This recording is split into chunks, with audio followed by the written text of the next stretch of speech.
Assalamualaikum warahmatullahi wabarakatuh. Saya Nesiti Hamidah Tujahra dari Program Studi Manajemen Universitas Nusa Putra. Pada video kali ini saya akan mempresentasikan mengenai tujuan dan fungsi dari manajemen risiko keuangan.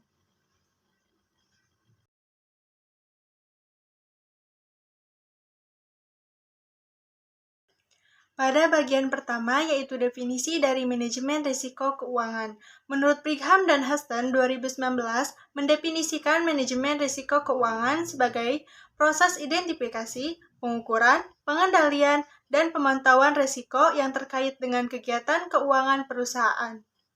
Bagian selanjutnya yaitu tujuan dari manajemen risiko keuangan. Sesuai dengan definisinya, tujuan dari manajemen risiko keuangan adalah untuk melindungi nilai perusahaan, mengoptimalkan penggunaan sumber daya keuangan, dan mengurangi ketidakpastian dalam pengambilan keputusan keuangan.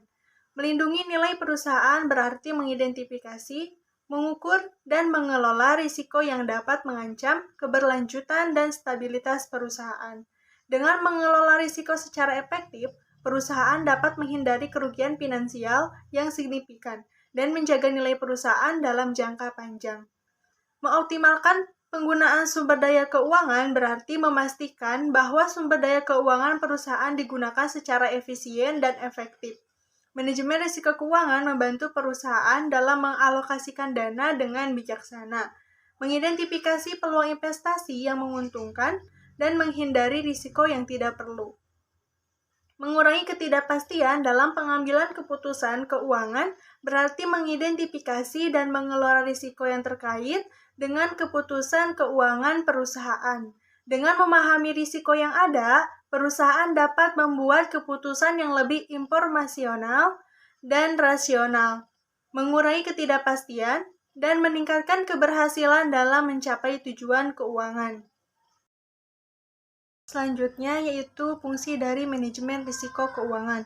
Pertama, identifikasi risiko. Fungsi ini melibatkan pengidentifikasian risiko yang mungkin dihadapi oleh perusahaan. Risiko dapat berasal dari berbagai faktor seperti perubahan kondisi pasar, fluktuasi mata uang, risiko kredit, atau risiko operasional. Yang kedua yaitu pengukuran risiko. Setelah risiko diidentifikasi, fungsi ini melibatkan pengukuran risiko tersebut. Pengukuran risiko dilakukan dengan menggunakan metode dan model yang sesuai, seperti analisis statistik, simulasi Monte Carlo, atau penggunaan indikator keuangan.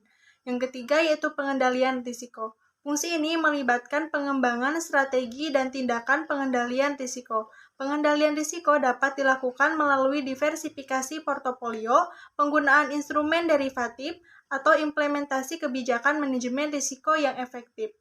Terakhir yaitu pemantauan risiko. Fungsi ini melibatkan pemantauan terus-menerus terhadap risiko yang ada.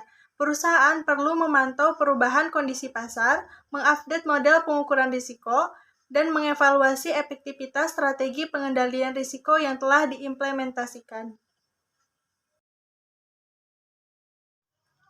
Cukup sekian presentasi saya mengenai tujuan dan fungsi dari manajemen risiko keuangan.